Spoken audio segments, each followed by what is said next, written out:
നട്ടുച്ചയായപ്പോൾ class വിട്ട് കയറി വരുന്ന വരവാണേ. ആകെപ്പാടെ വിശന്ന് വലഞ്ഞാണേ വരുന്നത്. നട്ടുച്ച സമയമാണ്, സൂര്യൻ ഏതാണ്ട് ഉച്ചയിലൊക്കെ നിൽക്കുന്ന സമയമാണേ. അപ്പോൾ ഞാൻ നേരത്തെയൊക്കെ കാണിച്ചിട്ടുണ്ടായിരുന്നില്ലേ വെള്ളച്ചാട്ടം, മഴക്കാലമായിരുന്നപ്പോൾ അതെല്ലാം ചെറിയ രീതിയിൽ വറ്റി തുടങ്ങിയിട്ടുണ്ടേ, കാരണം വെയിലുദിക്കാൻ തുടങ്ങി.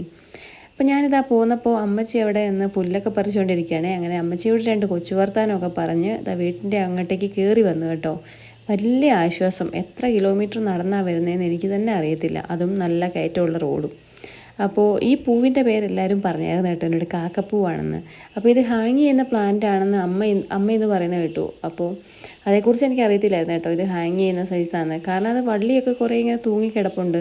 അപ്പോൾ ഞാൻ അമ്മയോട് ചോദിച്ചു. അപ്പോൾ അമ്മയാണ് പറഞ്ഞത് ഇത് ഹാങ് ചെയ്യുന്നതാണ്. അപ്പോൾ എൻ്റെ വരവ് കണ്ടിട്ട് ഇവിടെ ഒരാൾ മുട്ടായിപ്പൊതി കയ്യിലുണ്ടോ എന്ന് ചെക്ക് ചെയ്യുന്ന ആണ് കേട്ടോ കണ്ടത്. പിന്നെ കഴിഞ്ഞ ദിവസം ഞാൻ കാണിച്ചില്ലായിരുന്നോ നാട്ടുമാങ്ങ കുറേ കിട്ടിയെന്ന്. അപ്പോൾ ഇന്നും എനിക്ക് കിട്ടി കേട്ടോ പോരുന്ന വഴിക്ക്. അപ്പോൾ പോരുന്ന വഴിക്ക് എൻ്റെ പ്രധാന പരിപാടി ഇതൊക്കെയാണ്. മാങ്ങാപ്പഴം ഉണ്ടോ, അതുപോലെ വേറെ എന്തെങ്കിലും കാര്യങ്ങളൊക്കെ ഉണ്ടോ, വല്ലവരോടും വർത്താനമൊക്കെ പറഞ്ഞു അങ്ങനെയും കുറേ സമയം കളയും. അങ്ങനെയൊക്കെയാണ് എൻ്റെ വരവ്. അപ്പോൾ ഇന്ന് ഞാൻ ആ മാവിൻ്റെ ചോട്ടിൽ നോക്കിയപ്പോൾ ഇഷ്ടം പോലെ മാങ്ങാപ്പഴം കിടക്കുക കേട്ടോ. ഞാൻ ഒരു 5 മിനിറ്റ് നോക്കിയപ്പോൾ ഇത്രയും കിട്ടി. അപ്പോൾ ഉള്ളതും കിട്ടി, ഞാനിങ്ങനെ പെറുക്കിക്കൊണ്ട് പോകുന്നു കേട്ടോ. പിന്നെ അവൻ്റെ കോട്ട ഞാൻ അങ്ങോട്ട് കയ്യിലോട്ട് കൊടുത്തേ. അപ്പോൾ അത് അമ്മ എനിക്ക് വെള്ളമൊക്കെ ചൂടാക്കി വെച്ചിട്ടുണ്ടായിരുന്നു കേട്ടോ കുളിക്കാൻ വേണ്ടിയിട്ട്. എന്നാൽ പിന്നെ അങ്ങ് കുളിച്ചേക്കാമെന്ന് വിചാരിച്ചേ. ചൂടുമായിട്ട് വന്നതല്ലേ, നന്നായിട്ട് വിയർത്ത് ഒലിച്ചിട്ടുണ്ടായിരുന്നേ. അപ്പോൾ 2 ദിവസമായിട്ട് വെളിച്ചെണ്ണയൊന്നും തേച്ചിട്ടുണ്ടായിരുന്നില്ല. അപ്പോൾ ഞാൻ നന്നായിട്ട് തന്നെ വെളിച്ചെണ്ണ തേച്ച് പിടിപ്പിച്ചിട്ടുണ്ടേ. പിന്നെ ആ വെളിച്ചെണ്ണ കഴുകി കളയണമല്ലോ, അതിനുവേണ്ടി ചെറിയൊരു താളയും കൂടെ ഉണ്ടാക്കാൻ വേണ്ടി കറ്റാർ വാഴയും ചെമ്പരത്തിപ്പൂവും മുരിങ്ങയിലയും കൂടെ എടുത്തിട്ടുണ്ടേ. അപ്പോൾ ആ കൊച്ചിന് ഉറക്കം വന്നു, അവനെ കൊണ്ട് ഉറക്കി. അപ്പോൾ ആ ഒരു ഭാഗം ക്ലിയറായി.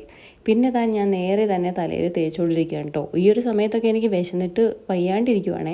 പക്ഷേ ഇതങ്ങ് തേച്ച് പിടിപ്പിക്കുവാണെങ്കിൽ തലയിൽ പിടിച്ചോളുമല്ലോ. എന്നാൽ ഞാൻ പിന്നെ വിചാരിച്ചു അതങ്ങനെ ഇരിക്കട്ടെ, എന്നിട്ട് ചോറുണ്ടിട്ട് കുറച്ച് നേരം കഴിഞ്ഞിട്ട് കുളിക്കാമെന്ന്. അങ്ങനെ കറികളൊക്കെ ഇതായിരുന്നേ. തീയലുണ്ടായിരുന്നു, മുരിങ്ങയ്ക്കയും ചക്കക്കുരുവും തക്കാളിയൊക്കെ ഇട്ട തീയൽ അടിപൊളിയായിരുന്നേ. പിന്നെ കാന്താരി മുളകൊക്കെ അരച്ചിട്ട് മുട്ട ഇങ്ങനെ ചെറിയ രീതിയിൽ റോസ്റ്റൊക്കെ ഉണ്ടാക്കിയിട്ടുണ്ടായിരുന്നേ.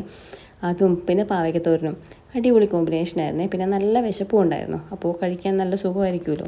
അങ്ങനെ കുളിയൊക്കെ കഴിഞ്ഞു കേട്ടോ.